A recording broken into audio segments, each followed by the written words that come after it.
When I first became a Christian, I was converted from a life of crime to follow Christ. I read all the books I could.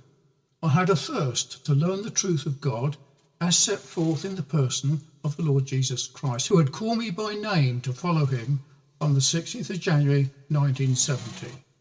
I tell my story in my book, Converted on LSD Trip, that you can now listen to, as this is also an audio book, and also told in greater detail in my book, Borstal Boys. The link to the playlist is below. This course of reading led me to study not only Bullinger's book, Witness of the Stars, but also Ivan Panning's book on Gematria, and then Clarence Larkin's book, Dispensational Truth, and also Hal Lindsy's book, The Late Great Planet Earth, and others. All links relating to these subjects may be accessed at the bottom of this video. Yes, they were very interesting, but none taught the doctrines of grace. None taught monergistic soteriology. The doctrines of grace relate to the person and deity of Christ and the way of salvation by him.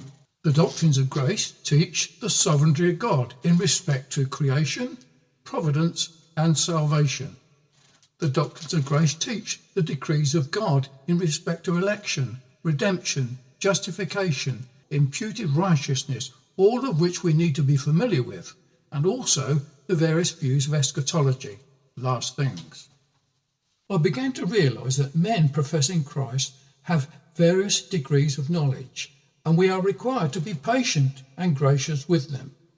I've observed that there are two branches that divide those who profess Christian religion and have been labelled Arminianism and Calvinism. I've been labelled a hyper-Calvinist and have tried to work with those who have different views to me, but have experienced opposition by those that believe they do God's service by opposing my views and methods of evangelism.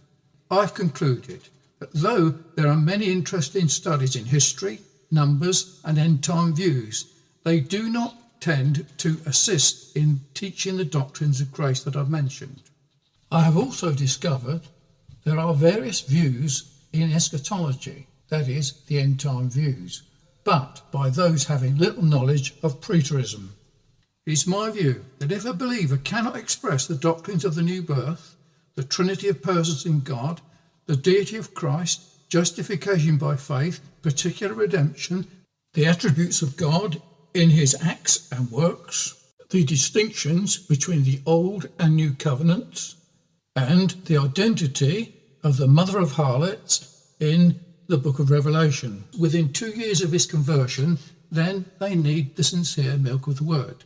No amount of information about anything else will be of any spiritual value, and they will be unable to grow in grace and the knowledge of the Lord Jesus Christ. The doctrines of grace outline the riches of his grace, and so enable us to praise the glory of his grace. We are instructed by James 4:7 to resist the devil and he will flee from you. In order to resist the devil, we need to identify his works and practices so that we can resist him, his methods and his practices, in order to resist his methods and suggestions.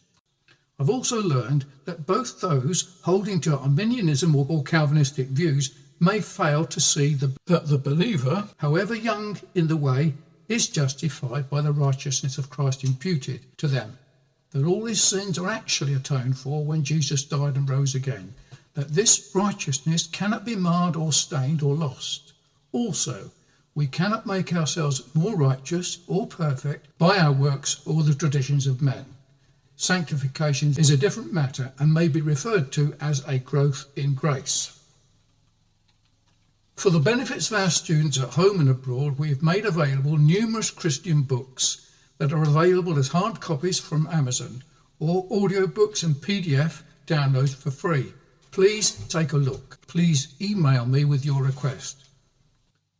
Our work for my brother died in New Bilibid prison in the Philippines before our vision of bringing help to many was realised, was according to a plan, which is outlined in our book, Trojan Warriors, and was to equip qualifying inmates to return to their own villages, towns and cities to preach the gospel in their jails and prisons.